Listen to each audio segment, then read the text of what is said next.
Hey everyone, and welcome to Top Think. Today we'll learn 12 reasons why you don't like being around people. Now, let's begin. Imagine it's a Saturday afternoon. You worked hard all week. Now you finally have a day to relax and enjoy yourself in whatever way you choose. As you start to unwind, your friend calls you, full of energy, and tells you about a party he wants to attend, but you aren't interested. Spending your Saturday at a party may sound like the last thing you want to do. When push comes to shove, you may not like being around people, but have you ever stopped to wonder why? Let's get one thing straight. Socializing is supposed to be fun, positive, and healthy. Humans are naturally social animals, and we benefit physically and mentally from human interaction. That's why we go to such great lengths to talk with people, maintain friendships, and build deep, rewarding connections.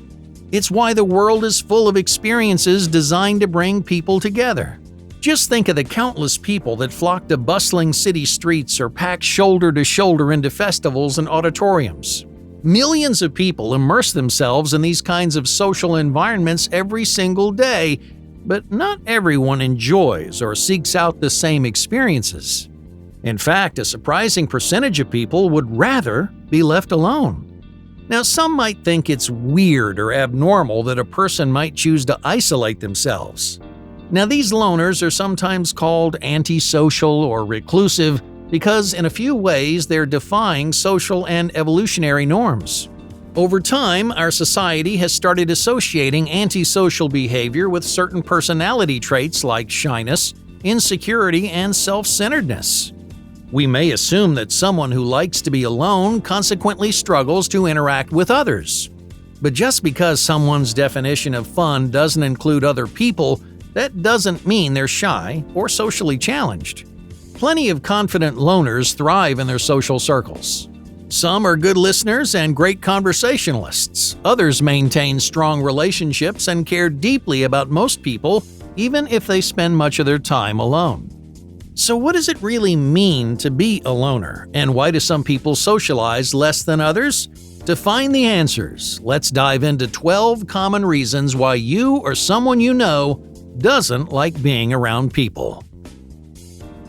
Number 1. Intellectual isolation.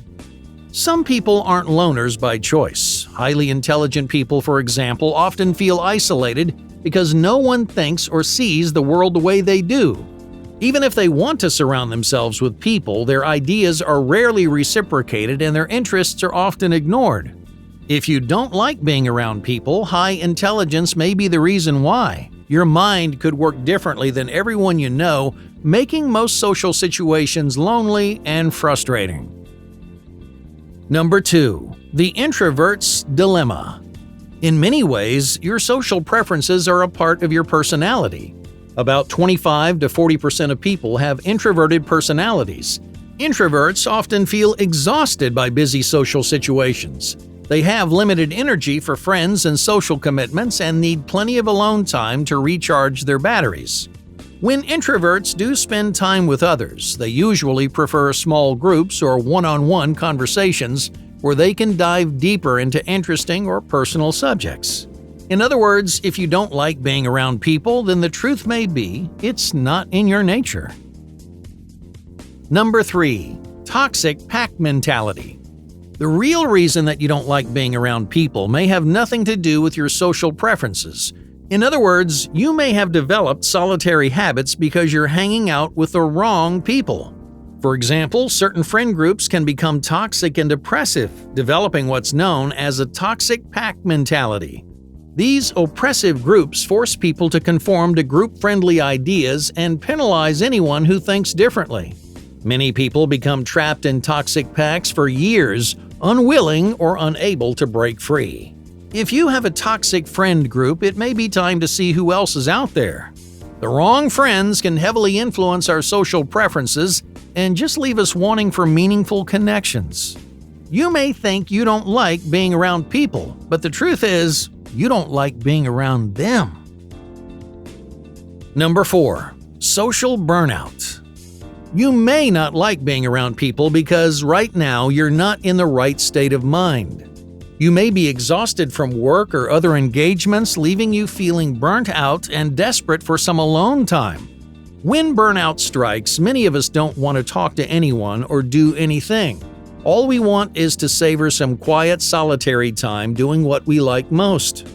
If this sounds familiar, then you may be experiencing some form of social burnout. Hey, but don't worry, these things come and go. After some alone time, you may emerge feeling refreshed and ready to get back out there. Number 5. Persistent social anxiety. For many people, social discomfort is an obstacle that they face every day. People who are persistently uncomfortable or uneasy in social situations may experience what's known as social anxiety. This condition affects between 5 and 10% of people in the world today, often manifesting as fear or nervousness about everyday social experiences. Someone with social anxiety might, for example, feel like they're being watched every time they walk into a room. They may worry about embarrassing themselves in front of others or become insecure when people look in their direction. These feelings of nervousness and self-doubt can be very stressful and discourage people with social anxiety from seeking out new experiences. If you consistently feel uncomfortable around others, social anxiety may be influencing your preferences more than you think. Number 6. Traumas from your past. Many people develop antisocial habits because they're holding on to bad experiences from their past. For example, someone might have been trapped in a toxic relationship spending time with a friend or partner who made them feel bad about themselves. They might have opened themselves up to someone and lowered their walls only for that person to take advantage and cause them pain. These bad experiences often distort our perceptions of other social situations. Because we experienced something bad in the past, we assume something terrible will happen again. But every connection is a fresh start as long as you're willing to move forward. Number 7. Nobody understands you. You may not enjoy socializing because you simply don't feel connected to other people. Some people feel out of place whenever another person walks into the room. They have trouble acting like themselves or saying what's on their mind, discouraging them from talking to people in the future. There are many reasons why someone might feel this way.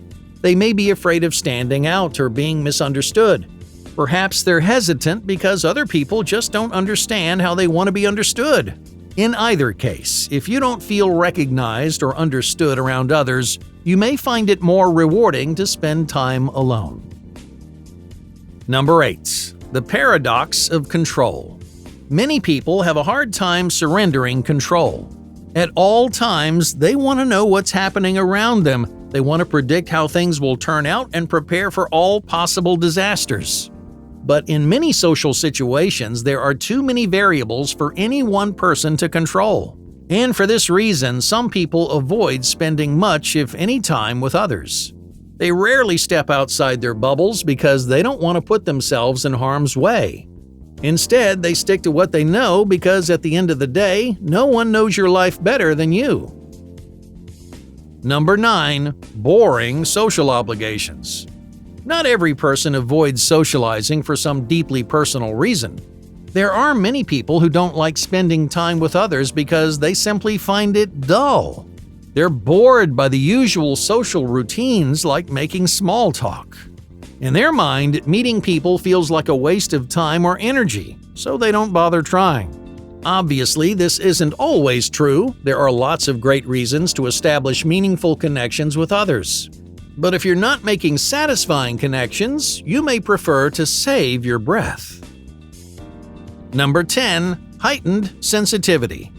Most social activities are full of mental and physical stimulation. During a simple conversation, think about everything you're expected to process and remember. Not only are you using verbal and nonverbal language, but you're also reacting to stimuli in your environment, storing new information, and navigating complicated social relationships. To some highly sensitive people, this may seem like too much stimulation to handle. Highly sensitive people, or HSPs, often experience greater sensitivity to emotional, physical, and social stimuli. For these individuals, busy social situations like parties and concerts can quickly become overwhelming. If you're an HSP, you may avoid spending time with people because your brain needs a break. Number 11. Unrealistic expectations. Our expectations of others have a tremendous impact on our social lives. For example, you may know someone with unrealistically high expectations for every social experience they have. They expect every party to go down in history and every friendship to last forever. They enter every room expecting the world, and more often than not, they walk away feeling discouraged. Their high expectations set them up for disappointment, but low expectations can be just as detrimental. Assuming each connection will fall apart nearly guarantees a negative outcome. If all this disappointment is too much to bear, you may decide you'd rather be alone. Number 12. The stress of pleasing people. Some people don't like socializing because it's just too much work. They constantly feel obligated to cater to others' needs. They want to please everyone and make everyone happy, even if that means sacrificing their own resources. These people, sometimes called people pleasers, develop a sort of love-hate relationship with their social lives. They care deeply about making others happy, but they find it overwhelming to actually spend time with them. Without healthy boundaries, interacting with others may feel more like a burden than a gift. Hey, thank you for watching Top Think, and be sure to subscribe because more incredible content is on the way.